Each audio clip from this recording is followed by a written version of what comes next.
Hello friends, welcome to future bankers Tamil.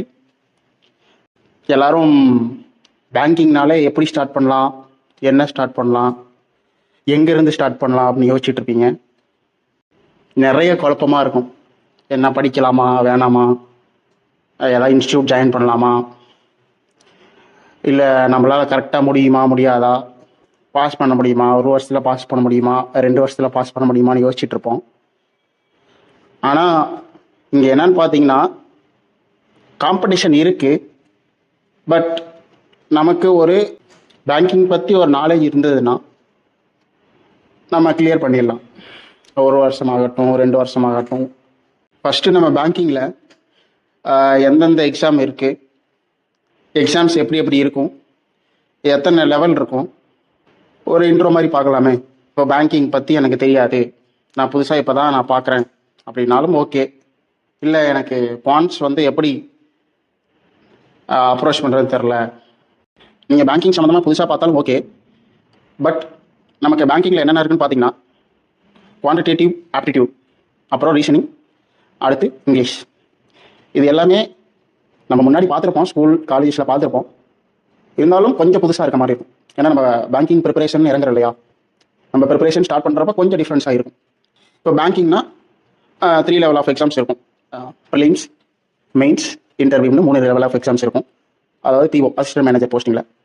இதே நமக்கு கிளர்க்குன்னு சொல்லுவாங்க, இப்போது கஸ்டமர் சர்வீஸ் அசோசியேட்னு சொல்கிறாங்க, ஜூனியர் அசிஸ்டன்ட் சொல்கிறாங்க. அது பார்த்திங்கன்னா ப்ரிலிம்ஸ், மெயின்ஸ் இது ரெண்டும் கிளியர் பண்ணோம்னா நம்ம ஈஸியாக ஜாபை அச்சீவ் பண்ண முடியும். மெயினாக பார்த்திங்கன்னா நமக்கு பேங்கிங்குள்ளே வர வரைக்கும் குழப்பம் இருக்கலாம், ஆனால் வந்ததுக்கப்புறம் குழப்பம் இருக்கக்கூடாது. இப்போ நம்ம குவான்ஸ், அதாவது மேக்ஸ் பற்றி நம்ம ஒரு இன்ட்ரோ மாதிரி பார்ப்போம். ஃபஸ்ட் நம்ம எப்பயுமே பேங்கிங்கில் வந்தோடனே நம்ம ப்ரிலிம்ஸ்க்கு ரெடி ஆகும். ப்ரிலிம்ஸில் பார்த்திங்கன்னா குவான்ஸில் கொஞ்சம் டீட்டெயிலாக பார்ப்போம். ஃபஸ்ட்டு சிம்பிளிஃபிகேஷன் அண்ட் அப்ராக்சிமேஷன், தமிழில் சொல்லணுன்னா சுருக்குக.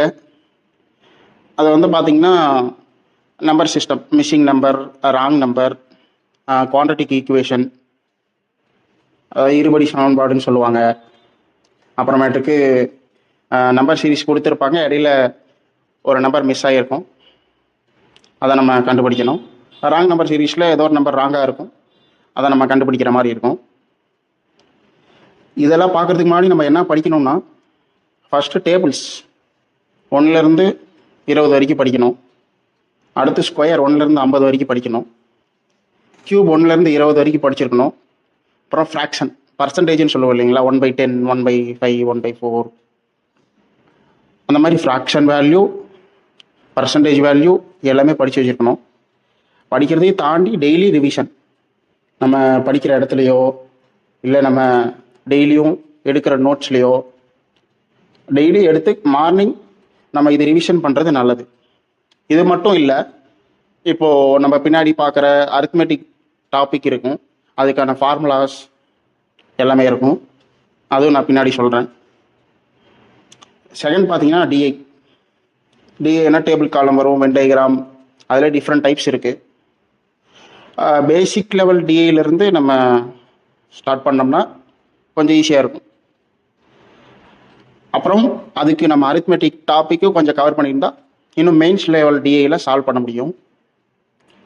டிஐ கண்டிப்பாக நமக்கு எக்ஸாம்ஸில் பார்த்திங்கன்னா 5 to 10 மார்க்ஸ் கேட்டுருவாங்க. தேர்டு பார்த்திங்கன்னா அரித்மெட்டிக் டாப்பிக்கு.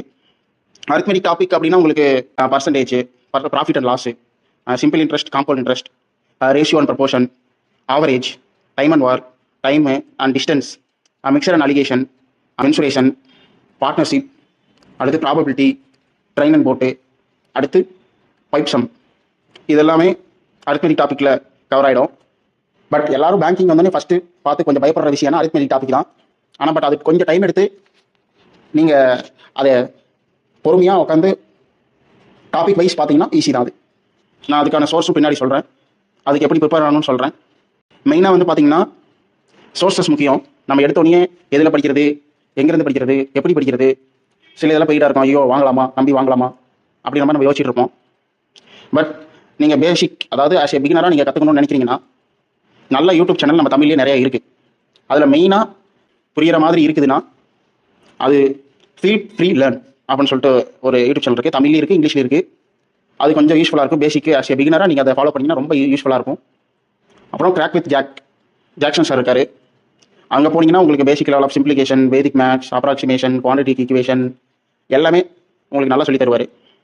நெக்ஸ்ட்டு கனிஸ்ரீனா மேக்ஸ், அவங்களும் நிறைய வீடியோ இருக்குது, ஃப்ரீ வீடியோ இருக்குது. பெய்டு வீடியோ இருந்தாலும் ஃப்ரீ வீடியோ எக்கச்சக்கமாக இருக்குது நம்ம தமிழ் யூடியூப்பில். அதை யூஸ் பண்ணுறதில்ல. மெயின்லி தேடுறதுல செலவு பண்ணுறதோட அதை கண்டுபிடிச்சி அதை நம்ம சால்வ் பண்ணுறோமா, நம்ம கற்றுக்கிட்டோமா, அடுத்து நெக்ஸ்ட்டு வேறு என்ன சோர்ஸ் இருக்குது நம்ம எடுத்து கண்டுபிடிச்சிட்டோம் அப்படின்னா அதை கற்றுக்கிட்டு சால்வ் பண்ணிவிட்டு அதை எடுத்து ஓரமாக போட்டுட்டு நெக்ஸ்ட் டாபிக் போகிறது பெஸ்ட்டு. நம்ம தேடிட்டே இது கிடைக்கல அது கிடைக்கல இது கிடைக்கல அது கிடைக்கல அப்படின்னு சொல்லிட்டே இருந்தோம்னா நம்ம டைம் தான் வீணாங்க. நம்ம இறங்கியாச்சு, பேங்கிங்னு இறங்கியாச்சு. அப்போ நம்மளை நம்ம தான் பார்த்துக்கணும். நெக்ஸ்ட்டு ஹிந்தி சேனல் பார்த்தீங்கன்னா மோஸ்ட்டாக 2 சேனல் சொல்லுவாங்க, எல்லாருமே சொல்லுவாங்க. நீங்களும் பார்த்தீங்கன்னா ஏன் சொல்கிறாங்க தெரியும். ஹிந்தி புரியுதோ இல்லையோ அவங்களோட இப்போ ஆட்டோ டப் வந்துருச்சு, இங்கிலீஷில் பார்க்கலாம். நீங்கள் ஹிந்தியில் ஓடினாலும் அவங்க நடத்துறது புரியும். மெயின்லி கெரியர் டிஃபெண்டர் கௌசிக் மவுண்டின்னு சொல்லிட்டு ஒரு சார் இருப்பார், அவர் நல்லா எடுப்பார். நெக்ஸ்ட்டு நவனித் திவாரி, அவரும் சூப்பராக எடுப்பார். உங்களுக்கு பேசிக் லெவலில் இவங்களுக்கு கரெக்டாக இருக்கும். இவங்ககிட்ட நீங்கள் கற்றுக்கும் போது மெயின்லி நீங்கள் தமிழ் சேனல்ஸ் பார்த்துட்டு இதுக்கு போகும்போது இன்னும் கொஞ்சம் உங்களுக்கு அண்டர்ஸ்டாண்டிங்காக இருக்கும். ஆனால் பட் எல்லாருமே பேசிக் லெவலில் வந்து இருப்பாங்க, மெயின்ஸ் லெவல் வரைக்கும் இருப்பாங்க. பட் ஃபிலிம்ஸ் மெயின்ஸ்ன்றதை தாண்டி நம்ம எல்லாமே கற்றுக்கிறது பெஸ்ட்டு. அப்புறம் நம்ம எல்லாம் கற்றுக்கிட்டோம், சில சிம்பிளிகேஷன் வருது வரமாட்டேங்குது, சில சம்ஸ் எனக்கு ஈஸியாக இருக்குது, சில சம்ஸ் எப்படி அப்ரோச் பண்ணுறது தெரியல. பட் நீங்கள் கற்றுக்கிட்டே இருக்கீங்க அப்படின்னா டெய்லி நீங்கள் வந்து மார்க் டெஸ்ட், அதாவது மெயின்லி நீங்கள் டாபிக் டெஸ்ட் எடுக்கிறது பெஸ்ட். ஒவ்வொரு டாப்பிக்காக எடுத்து ஃபஸ்ட்டு டாபிக் போட்டு நெக்ஸ்ட்டு செக்ஷனல் போடணும். குவான்ஸ் மட்டும் ஃபிலிம்ஸ் எடுத்து கொஸ்டின் எடுத்து எப்படி சால்வ் பண்ணலாம். எக்ஸாம்பிளுக்கு வந்து அடா இருக்குது, கோட் இருக்குது, ப்ராக்டிஸ் மார்க் இருக்குது, டெஸ்ட் புக் இருக்குது. டெலிகிராம் சேனலில் நிறைய கொஸ்டின்ஸ் வரும், பிடிஎஃபாக வரும். அதெல்லாம் எடுத்து சால்வ் பண்ணும்போது உங்களுக்கு வந்து ஒரு ஐடியா கிடைக்கும். ஓகே, நம்ம இதில் தப்பு பண்ணுறோம்.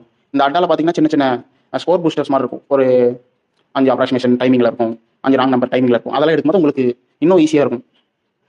ப்ளஸ் இப்போ நீங்கள் ஓகே ஸ்கோரே வரல, என்ன அது எல்லாமே படிச்சுட்டு பட் ஸ்கோரே வரல அப்படின்னா மெயின்லி ஃபோக்கஸின் டாபிக் டெஸ்ட். இப்போ டாப்பிக்கில் நீங்கள் போடும்போது ஸ்கோர் பூஸ்டர் போடும்போது உங்களுக்கு இன்னும் அந்த டைமிங்குள்ளே எப்படி போடுறது, அது என்ன மாதிரி போடுறது, நீங்கள் இந்த பேசிக் லெவலில் கற்றுக்கும் போதே உங்களுக்கு சில டெக்னிக் இருக்குது. ப்ளஸ் பேசிக்லேருந்து சொல்லித்தரனால உங்களுக்கு நிறைய ஐடியா கிடைக்கும். Do it today not tomorrow. Thank you, bye bye.